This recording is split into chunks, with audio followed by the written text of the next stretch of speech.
So the first time I applied to moderate was the second game of my first year, and after watching the mods for my first game present this crazy universe with all these weird characters and this crazy game thing that I'd never seen before, I was already addicted and needed to try it out myself. No, I think it was about integrating myself into the society better. Obviously, we've got a wonderful community of people in the society. You can really make friends for life, and the best way to do that, I think, is to mod.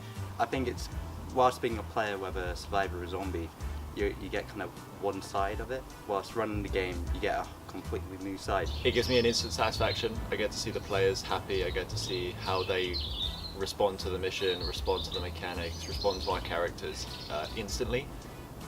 Yeah, there's a lot of planning that goes into it, but it's almost an instant payoff for the day the game starts. Getting game after game, seeing the mods have so much fun with getting to yell stupid things around campus, getting to dress up in stupid costumes, and it just looked like so much fun. I think it's probably meeting new players. Like, when you mod, you definitely get to interact with everybody in a different light. Like, obviously when you're playing, you'll meet most of the people and you'll run up and tag some of them. But as a mod, you do get to interact with the entire community. I think just some of the in-jokes between the mod team can be just like so much fun. Like, you have different nicknames for each other, and you just... loads of stuff goes on behind the scenes that the rest of the players don't get to see, and some of it can be absolutely hilarious. The second game of last year, one of the mods was dressed in sort of cardboard power armor, and the joke was that I was supposed to kind of beat them up and rough them up a little bit and kind of rip the cardboard off. And so I managed to, when trying to rip the cardboard off Kat, drag the cardboard, her radio, all her mod sash, and basically everything accidentally ripped off of her, and then trying to, give her back everything that I wasn't supposed to, just thrown off of her back to her before the players realized.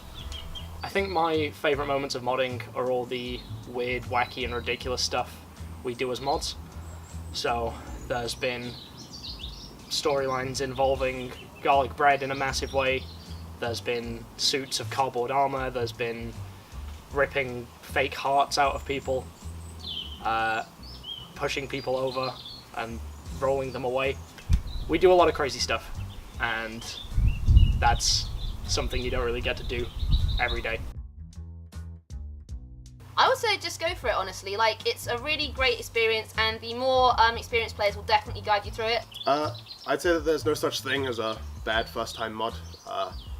Sometimes you just kind of need someone who has very different ideas than the rest of the mod team, or someone who sees something a little bit differently, and you're not really going to know if you are that person before you get into modding. You might be the voice of reason that head mod or those other mods need to talk them out of a bad idea or into a good one. Yeah, I'd recommend applying now, because I know I regret not modding in my first year. The sooner you start applying, the more experience you can get, more likely you'll want to be chosen in the future. I would say treat the application seriously. The committee do look at them, and we do treat them like a serious application.